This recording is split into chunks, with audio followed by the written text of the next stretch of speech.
Hi everyone! Summer na ngayon at super init kaya gagawa tayo ngayon ng ice cream dahil murang-mura ngayon ang strawberries ay napabili tayo. Gustong-gusto ng mga anak ko itong mga strawberries na ito. Dahil medyo naparami ako ng bili ay ayan gagawa tayo ng ice cream at sigurado ako na magugustuhan nila ito.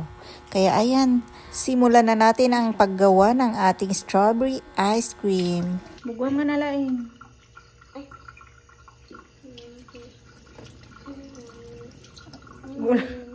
Yung isa naman doon, wal. Yan, fresh strawberries. Di mo naguyudan. Pati, papirti. Anak, ada pa iti ka ni, ada pa bulong-bulong na.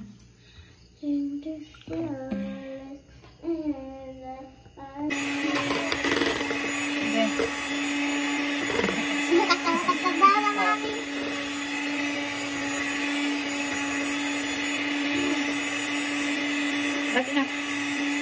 Ulam. Yung milk niya, yung may gatas ka na. Lagay mo na. Baka may kutsara na. Sige.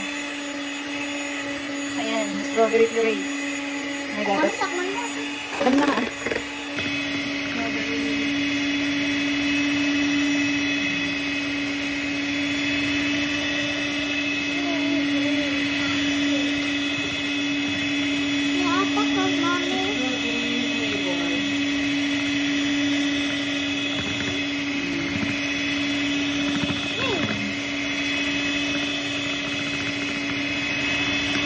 Sino matang ate?